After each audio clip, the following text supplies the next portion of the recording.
Hello guys, welcome back to my YouTube channel. ಇವತ್ತೊಂದು ಅದ್ಭುತವಾದ ಸಿಂಗರ್ನ ನಾನು ನಿಮಗೆ ಇವತ್ತು ಇಂಟ್ರೊಡ್ಯೂಸ್ ಮಾಡ್ತಾ ಇದ್ದೀನಿ.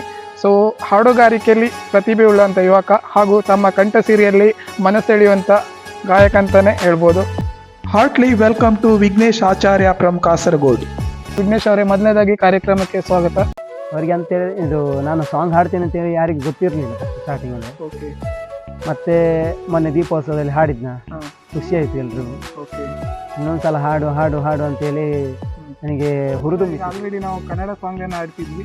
ಸೊ ಒಂದು ಹಿಂದಿ ಸಾಂಗ್ ಕೇಳೋಣ ಅಂತೇಳಿ ನಂಗೆ ಆಸೆ ಆಗ್ತಾ ಉಂಟು. ವಿಘ್ನೇಶ್ ಅವರೇ, ಒಂದು ಹಿಂದಿ ಸಾಂಗ್ ಇದೆಯಾ ನಿಮ್ಮ ಹತ್ರ? सोचेंगे तुम्हें प्यार करके नहीं, सोचेंगे तुम्हें प्यार करके नहीं. ನಿಮ್ಮ ವಾಯ್ಸ್ ನೋಡ್ತಿದ್ರೆ ನನಗೆ ತುಂಬ ಖುಷಿ ಆಗ್ತದೆ. ಯಾಕಂದರೆ ಇವರಿಗೆ ಒಳ್ಳೊಳ್ಳೆ ಅವಕಾಶ ಸಿಗಬೇಕಿತ್ತು, ಇನ್ನೂ ಪ್ರೋತ್ಸಾಹ ಸಿಗಬೇಕಿತ್ತು ಅನಿಸ್ತು ನನಗೆ ಪರ್ಸ್ನಲಿ. ಸೊ ಯಾವುದಾದ್ರು ಆರ್ಕೆಸ್ಟ್ರಾ ಟೀಮ್ ನಿಮ್ಮನ್ನು ಗುರುತಿಸಿದೆಯಾ? तुझे देखा तो ये जाना सनम, प्यार होता है दीवाना सनम, तुझे देखा तो ये जाना सनम. Are you ready? ಇಂದು ನೋಡಿ ನಮ್ಮ ಜೊತೆ ವಿಘ್ನೇಶ್ ಆಚಾರ್ಯ ಅವರು ಇದ್ದಾರೆ. ಒಂದು ಅದ್ಭುತವಾದ ಗಾಯಕ ಅಂತಲೇ ಹೇಳ್ಬೋದು, ಗ್ರಾಮೀಣ ಪ್ರತಿಭೆ ಅಂತ ಹೇಳಿದ್ರೆ ತಪ್ಪಾಗಲ್ಲ. ಸೊ ಅವರ ಜೀವನ ಶೈಲಿ ಹಾಗೂ ಹಾಡುಗಾರಿಕೆ ಹೇಗೆ ಶುರುವಾಯಿತು ಅದನ್ನೆಲ್ಲ ಕೇಳೋಣ. ಸೊ ನಮ್ಮ ಜೊತೆ ಇದ್ದಾರೆ ವಿಘ್ನೇಶ್ ಅವರೇ. ಮೊದಲನೇದಾಗಿ ಕಾರ್ಯಕ್ರಮಕ್ಕೆ ಸ್ವಾಗತ. Thank you. ಓಕೆ. ವಿಘ್ನೇಶ್ ಅವರೇ, ಮೊದಲನೇದಾಗಿ ನಿಮ್ಮ ಸಿಂಗಿಂಗ್ ಜರ್ನಿ ಹೇಗೆ ಪ್ರಾರಂಭ ಆಯಿತು ಮತ್ತು ನಿಮ್ಗೆ ಇದರಲ್ಲಿ ಹೇಗೆ ಆಸಕ್ತಿ ಇರ್ತಿತ್ತು?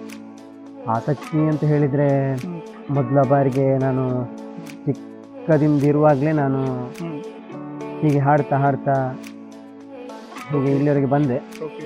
ಮತ್ತು ನನಗೆ ತುಂಬ ಜನ ಸಪೋರ್ಟಿವ್ ಆಗಿದ್ದರು, ಗುರುಗಳಾಗಿರ್ಬೋದು, ಮತ್ತು ಫ್ರೆಂಡ್ಸ್ ಆಗಿರ್ಬೋದು, ಫ್ರೆಂಡ್ ಸರ್ಕಲ್. ಮತ್ತು ಹೀಗೆ ಚಿಕ್ಕ ಪುಟ್ಟ ಸ್ಕೂಲ್ ಟೈಮಲ್ಲೆಲ್ಲ ಹಾಡಿದ್ರು?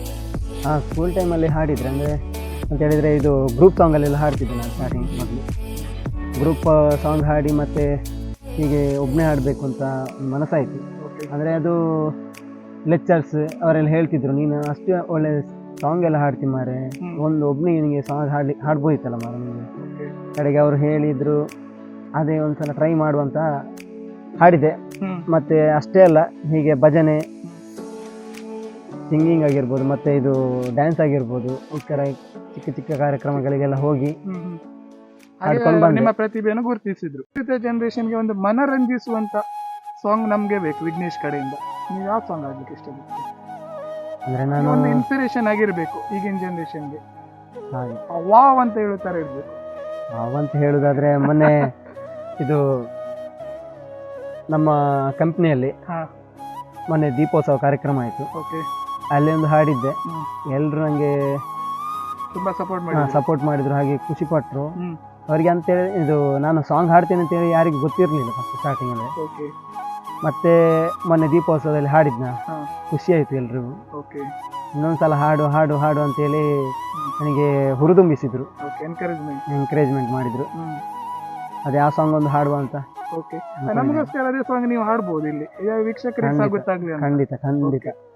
ಹಾಗಾದ್ರೆ ಹಾಡ್ಬೋದಲ್ವಾ? ಸಾಂಗ್ ಅನ್ನು ನೋಡ್ಕೊಂಡು ಬರೋಣ ವಿಘ್ನೇಶ್ ಅವರ ಧ್ವನಿಯಲ್ಲಿ. What you Vignesh. ಹೊಂಬಿಸಿಲಲ್ಲಿ ನಂಗ್ಯಾಕೆ ಕಂಡಳು, ಒಮ್ಮೆಲೆ ತಿರುಗಿ ಹಿಂಗ್ಯಾಕೆ ನಕ್ಕಳು, ನನ್ನ ಎದೆಗೆ ಅಲರಾಮು ಇಟ್ಟಳು, ಹೃದಯ ಒಂಟಿ ಕೊಬ್ಬಳು, ಅದಕ್ಕೆ ಕಾಲು ಇಟ್ಟಳು, ಸ್ವಲ್ಪವೇ ಸ್ಮೈಲು ಚಿಲ್ಲಲು, ಕಣ್ಣು ಬೆಳಕು ಕೊಟ್ಟಳು, ಬಯಕೆ ಬಾಗ್ಲು ತಟ್ಟಳು, ಬೆಡಗಿ ಮಾತು ಬಿಟ್ಟಳು, ಸ್ಲೀವಿಗೆ ಸ್ಲೀವು ಸೋಕಳು, ಸೀದಾ ಹೊಂಟೆ ಬಿಟ್ಟಳು, ಬೊಂಬೆ ಬೊಂಬೆ ಬೊಂಬೆ ನನ್ನ ಮುದ್ದು ಬೊಂಬೆ, ಹೊಂದಿಸಿಲಲ್ಲಿ ನಂಗ್ಯಾಕೆ ಕಂಡಳು, ಹೊಂದನ ಸುಂದ ಹಿಂಗ್ಯಾಕೆ ಕೊಟ್ಟಳು. ವಾವ್, ಸೂಪರ್ ಆಗಿತ್ತು. ನಿಮ್ಮ ವಾಯ್ಸ್ ನೋಡ್ತಿದ್ರೆ ನನಗೆ ತುಂಬ ಖುಷಿ ಆಗ್ತದೆ. ಯಾಕಂದರೆ ಇವರಿಗೆ ಒಳ್ಳೊಳ್ಳೆ ಅವಕಾಶ ಸಿಗಬೇಕಿತ್ತು, ಇನ್ನೂ ಪ್ರೋತ್ಸಾಹ ಸಿಗಬೇಕಿತ್ತು ಅನಿಸ್ತು ನನಗೆ ಪರ್ಸ್ನಲಿ. ಸೊ ಯಾವುದಾದ್ರು ಆರ್ಕೆಸ್ಟ್ರಾ ಟೀಮ್ ನಿಮ್ಮನ್ನು ಗುರುತಿಸಿದೆಯಾ? ಅಂದರೆ ಆರ್ಕೆಸ್ಟ್ರಾ ಟೀಮಿಗೆ ಕೆಲವು ಟೀಮಲ್ಲಿ ನಾನೆಲ್ಲ ಪಾರ್ಟಿಸಿಪೇಟ್ ಮಾಡಿದ್ದೇನೆ. ಹಾಡಿದ್ದೀರಿ? ಹಾಡಿದ್ದೇನೆ. ಮತ್ತು ನಮ್ಮದೊಂದು ಕೂಡ ಆರ್ಕೆಸ್ಟ್ರಾ ಟೀಮ್ ಇದೆ, ಆದರೆ ಅಷ್ಟೇನು ಇಂಪ್ರೂವ್ಮೆಂಟ್ ಇಲ್ಲ. ಯಾವ ಸಮಯದಲ್ಲಿ ಆಡ್ಲಿಕ್ಕೆ ಹೋಗ್ತೀನಿ ಅಂದ್ರೆ programs ಇರುವಾಗ? ಪ್ರೋಗ್ರಾಮ್ ಇದ್ದಾಗೆಲ್ಲ ಹೋಗ್ತೇನೆ, ಅಂದರೆ ಕಡಿಮೆ ಎಲ್ಲ ಸಿಗೋದು, ಹಾಗಾಗಿ ರಜೆ ಮಾಡ್ಕೊಂಡೆಲ್ಲ ಹೋಗ್ತೇನೆ. ಈ ಮೆಹಂದಿ ಪ್ರೋಗ್ರಾಮ್ ಇರ್ಬೋದು, ಮೆಹಂದಿ ಪ್ರೋಗ್ರಾಮ್ ಇರಲಿ, ಮ್ಯಾರೇಜ್ ಇರಲಿ, ಅಲ್ಲ ಏನಾದರೂ ಸ್ಟೇಜ್ ಪ್ರೋಗ್ರಾಮ್ ಬೇರೆ ದೇವಸ್ಥಾನದ್ದು ಆ ಥರದ್ದೆಲ್ಲ ಪ್ರೋಗ್ರಾಮ್ ಸಿಕ್ಕಿದ್ರೆಲ್ಲ ಹೋಗ್ತೇನೆ ನಾನು. ವಿಘ್ನೇಶ್ ಅವ್ರ ಹತ್ರ ಈಗ ಆಲ್ರೆಡಿ ನಾವು ಕನ್ನಡ ಸಾಂಗ್ ಅನ್ನು ಆಡ್ತಿದ್ವಿ, ಸೊ ಒಂದು ಹಿಂದಿ ಸಾಂಗ್ ಕೇಳೋಣ ಅಂತೇಳಿ ನಂಗೆ ಆಸೆ ಆಗ್ತಾ ಉಂಟು. ವಿಘ್ನೇಶ್ ಅವರೇ, ಒಂದು ಹಿಂದಿ ಸಾಂಗ್ ಇದೆಯಾ ನಿಮ್ಮ ಹತ್ರ? सोचेंगे तुम्हें प्यार करके नहीं, सोचेंगे तुम्हें प्यार करके नहीं, ये दिल बेकरार करके नहीं, ख्वाबों में छुपाया तुमको, यादों में बसाया तुमको, ख्वाबों में छुपाया तुमको, यादों में बसाया तुमको, मिलोगे हमें तुम जानम कहीं ना कहीं, सोचेंगे तुम्हें प्यार करके नहीं, ये दिल बेकरार करके नहीं. ವಿಘ್ನೇಶ್ ಅವರೇ, ನೀವು ಇಷ್ಟು ಒಳ್ಳೆ ಗಾಯಕರು, ಸೊ ಎಲ್ಲೋ ಒಂದು ಕಡೆ ನಿಮಗೆ ಪ್ರೋತ್ಸಾಹದ ಕೊರತೆ ಇದೆ ಅಂತ ಅನ್ಸೋದಿಲ್ವಾ? ಸೊ ಏನು ಹೇಳಲಿಕ್ಕೆ ಇಷ್ಟಪಡ್ತೀರಾ ಈ ಚಾನೆಲ್ ಮೂಲಕ? ಅಂದರೆ ಪ್ರೋತ್ಸಾಹ ತುಂಬ ಕಡಿಮೆ. ತುಂಬಾ ಕಡಿಮೆ ಅಲ್ವಾ? ಹೌದು.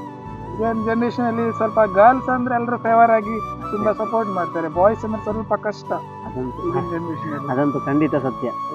ಯಾಕೆಂತ ಹೇಳಿದರೆ ಹುಡುಗರು ಇಷ್ಟೆಲ್ಲ ಕಷ್ಟಪಟ್ಟು ಅಂದರೆ ತುಂಬ ಎಂತ ಹೇಳ್ತಾರಪ್ಪ ಅದಕ್ಕೆಂದ್ರೆ ನಮ್ಮ ಒಂದು ತುಂಬಾ ಎಫರ್ಟ್ ಎಫರ್ಟ್ ಎಲ್ಲ ಹಾಕಿದ್ರು ಅದಕ್ಕೆ ರಿಸಲ್ಟ್ ಸಿಗುದಿಲ್ಲ, Result ಅದು ಎಂತ ಇಲ್ಲ. ಬೇಜಾರು.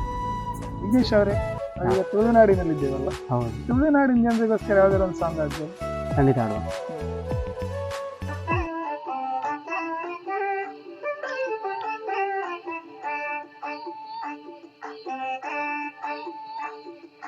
ದಿನರು ಬೈದಿನ ಗೌಜೇಡೆ ದಿನನೆ ಪೋಪುಜೆ ಕಣ್ಣದರ ಪೆಲ್ಲ ಮುಚ್ಚಂದಿನಿ ಅಲೆನೆ ತೋಪುಂದು, ದಿನರು ಬೈದಿನ ಗೌಜೇಡೆ ದಿನನೆ ಪೋಪುಜೆ ಕಣ್ಣದರ ಪೆಲ್ಲ ಮುಚ್ಚಂದಿನಿ ಅಲೆನೆ ತೋಪುಂದು, ಕಾಜಿದ ಕಣ್ಣೋಟ ಸೋಜಿಗಾರಂಪಾಟ ಆನೆ ಜಿಡ ಕಂಡುಡು ನವಿಲಂದು ನಲ್ತಂದು ಬರ್ಪುನ ಪೊರ್ಲುತ್ತುಯೇ ಡೆನ್ನ ಡೆನ್ನಾನ ನಿನಗೆ ಬಾರಿ ಕಮ್ಮನ ಏಕತ್ತಲೆ ಕವಿದಿನ ಮೊದಲಿದ್ದ ಬಾರಡು ನಿಂಚಿದ ಸಂಚರಣ, ಇನ್ನಿರು ಬೈದಿನ ಗೌಜೇಡೆ ತಿನ್ನನೆ ಪೋಪುಜೆ ಕಣ್ಣದರ ಪೆಲ್ಲ ಮುಚ್ಚಂದು ಅಲೆನೆ ತೂಪುಂಡೇ. ಈಗ ನಿಮ್ಗೆ ಕೆಲವು ಈಗಿನ ಜನರೇಷನ್ ಅಲ್ಲಿ ತುಂಬಾ ಪ್ಲಾಟ್ಫಾರ್ಮ್ಗಳು ಇರುತ್ತೆ, ಹೌದಾ? ಯಾವ್ದಾದ್ರು ಆಡಿಷನ್ ಕೊಟ್ಟಿದ್ದೀರಾ ಯಾವ್ದಾದ್ರು ಕಾರ್ಯಕ್ರಮಕ್ಕೆ? ಕೊಟ್ಟಿದ್ದೇನೆ. ಓಕೆ. ಅಂದರೆ ಕೊಟ್ಟಿದ್ದಂತ ಹೇಳಿದ್ರೆ ಇದು ಸರಿಗಮಪ 2015 ಸೀಸನ್ ಆ ಅಲ್ಲಿ. ಸಮಯದಲ್ಲೇ ಕೊಟ್ಟಿದ್ದೀರಾ audition? ಹೌದೌದು, ಸೆಲೆಕ್ಟ್ ಆಗಿದ್ದೀರಾ? ಸೆಲೆಕ್ಟ್ ಆಗಿದ್ದೆ. ಅಂದರೆ 3rd ರೌಂಡ್ ಎಲ್ಲ ಸೆಲೆಕ್ಟ್ ಆಗಿದ್ದೆ, ಓಕೆ. ಕಡೆಗೆ ಅಂತ ಹೇಳಿಲ್ಲ, ಹಾಗೆ ಅದು ಅರ್ಧದಲ್ಲಿ ಹೋಯಿತು. ಮತ್ತೆ ಮೊನ್ನೆ ಅಷ್ಟೇ ಎದೆ ತುಂಬಿ ಕಾರ್ಯಕ್ರಮ ಓಕೆ, ರೀಸೆಂಟ್ಲಿ ರೀಸೆಂಟ್ಲಿ ಹಾ. ಆಗಿತ್ತು. ಅದರಲ್ಲಿ ಕೂಡ ಅಷ್ಟೇ ಸಾಧಾರಣ 250 ಮೆಂಬರ್ಸ್ ಇದ್ದರು ಪಾರ್ಟಿಸಿಪೇಟ್ ಮಾಡಲಿಕ್ಕೆ. ಅದರಲ್ಲಿ ಕೂಡ ಟ್ರೈ ಮಾಡಿದ್ದೇನೆ, ನನಗೆ ಎಷ್ಟಾಗ್ತದೆ ಅಷ್ಟು ಮಾಡಿದ್ದೇನೆ. ಓಕೆ, ನಿಮ್ಮ ಪ್ರಯತ್ನ ಮಾಡಿ. ನನ್ನ ಪ್ರಯತ್ನ ನಾನು ಫಸ್ಟ್ ರೌಂಡ್ ಮಾಡಿದ್ದೇನೆ. ಅಲ್ಲಿ ಸೆಲೆಕ್ಟ್ ಆಗಿದ್ರಿ? ಫಸ್ಟ್ ರೌಂಡ್ ಅಂದರೆ ಅದರಲ್ಲಿ ಡೈರೆಕ್ಟ್ ಒಂದೇ ಫೈನಲ್ ಅದು, ಒಂದೇ ಆಡಿಷನ್? ಒಂದೇ ಫಸ್ಟ್ ರೌಂಡ್ ಮಾತ್ರ. ಓಕೆ ಅದರಲ್ಲಿ ಸೆಲೆಕ್ಟ್ ಅಂತಿಲ್ಲ, ಅದರಲ್ಲಿ ಡೈರೆಕ್ಟ್. Okay okay. ಬೇರೆ ಯಾವ ವೇದಿಕೆ ಸಿಕ್ಕಿದೆ? ಬೇರೆ ಯಾವ ವೇದಿಕೆಯಲ್ಲಿ ಆಡಿಷನ್ ಕೊಟ್ಟಿದ್ದೀರಿ? ಬೇರೆ ಮೊನ್ನೆ ಒಂದು ಮತ್ತೊಂದಿತ್ತು, ಯಾವುದಂತ ಹೇಳಿದರೆ ಡೈಜಿ ವರ್ಲ್ಡ್ ಅಂತೇಳಿ. ಓಕೆ ಅವರದು ಅಂದರೆ ಫಸ್ಟ್ ರೌಂಡ್ ನಾನು ಸೆಲೆಕ್ಟ್ ಆಗಿದ್ದೇನೆ ಅದರಲ್ಲಿ. ಓಕೆ. ಈಗ ನಾಡ್ದು ಬರುವ 25ನೇ ತಾರೀಕಿಗೆ ಸೆಕೆಂಡ್ ರೌಂಡ್ ಆಡಿಷನ್. ಸೆಕೆಂಡ್ ರೌಂಡ್ಗೆ ನೀವು ಸೆಲೆಕ್ಟ್ ಆಗಲಿ ಅಂತೇಳಿ ನಾವೆಲ್ಲರೂ ಆಶೀರ್ವದಿಸ್ತೇವೆ. ಫೇಸ್ಬುಕ್ ಇರ್ಬೋದು, ಇನ್ಸ್ಟಾಗ್ರಾಮ್ ಇರ್ಬೋದು, ಏನಾದರೂ ಐಡಿ ಉಂಟಾ ನಿಮ್ಮದು? ನಂದು VK ಮ್ಯೂಸಿಷಿಯನ್ ವರ್ಲ್ಡ್ ಅಂತೇಳಿ ನನ್ನೊಂದು ಚಾನಲ್ ಇದೆ, ಯೂಟ್ಯೂಬ್ ಚಾನಲ್. Okay. ಹಾಗೆ ಇನ್ಸ್ಟಾಗ್ರಾಮ್ ಕೂಡ ಚಾನಲ್ ಇದೆ. ಓಕೆ. ದಯವಿಟ್ಟು ನೀವು ನೋಡಿ ನನಗೆ ಒಂದು ಸಪೋರ್ಟ್ ಕೊಡಿ, ನಾನು ಅಷ್ಟೇ ಕೇಳ್ಕೊಳ್ಳೋದು. ಇವರದ್ದು ನೋಡಿ ಪ್ಲಾಟ್ಫಾರ್ಮ್ ಇದೆ, ಇನ್ಸ್ಟಾಗ್ರಾಮ್ ಇರ್ಬೋದು, ಫೇಸ್ಬುಕ್ ಇರ್ಬೋದು, ಯಾವುದೇ ಸೋಷಿಯಲ್ ಮೀಡಿಯಾ ಪ್ಲಾಟ್ಫಾರ್ಮ್ಗಳಲ್ಲಿ ನಿಮ್ಮ ಸಪೋರ್ಟ್ ಅವರಿಗೆ ಅಗತ್ಯವಿದೆ. ವಿಘ್ನೇಶ್ ಅವರೇ, ನಮ್ಮ ಜೊತೆ ಇಷ್ಟೊತ್ತು ಸಮಯ ಕಳೆದಿದ್ದಕ್ಕಾಗಿ ತುಂಬ ಧನ್ಯವಾದಗಳು. ನಿಮ್ಮ ಸಂದರ್ಶನ ಹಾಗೂ ನಿಮ್ಮ ಮಾತು ಹಾಡುಗಾರಿಕೆ ಎಲ್ಲ ಕೇಳಿ ನಮಗೆ ತುಂಬ ಖುಷಿ ಆಯಿತು. ಇನ್ನೊಂದೇನು ಹೇಳಲಿಕ್ಕೆ ಇಷ್ಟಪಡ್ತೀನಿ ಅಂದರೆ, ವಿಘ್ನೇಶ್ ಅವರು ಇದ್ದಾರೆ, ಇವರಿಗೆ ಸಾಕಷ್ಟು ಪ್ರೋತ್ಸಾಹದ ಕೊರತೆ ಇದೆ, ನೀವೆಲ್ಲರೂ ಸಪೋರ್ಟ್ ಮಾಡಿ ಅಂತ ಹೇಳಲಿಕ್ಕೆ ಇಷ್ಟಪಡ್ತೀನಿ. ಏನಾದರೂ ಹೇಳಿ. ಸೊ ಇಷ್ಟೊಂದು ನಮ್ಮ ಜೊತೆ ಸಮಯ ಕಳೆಯೋದಕ್ಕಾಗಿ ನಿಮಗೆ ತುಂಬ ಹೃದಯದ ಧನ್ಯವಾದಗಳು ನಮ್ಮ ಒಂದು ಚಾನೆಲ್ನ ಪರವಾಗಿ. ಅದೇ ರೀತಿ ಕಿರಣ್ ಕುಮಟಾ ಕ್ರಿಯೇಷನ್ಸ್ ಯೂಟ್ಯೂಬ್ ಚಾನೆಲ್ನ ಫಾಲೋ ಮಾಡಿ ಹಾಗೂ ಸಬ್ಸ್ಕ್ರೈಬ್ ಮಾಡಿ ಅಂತ ಹೇಳಲಿಕ್ಕೆ ಇಷ್ಟಪಡ್ತೀನಿ.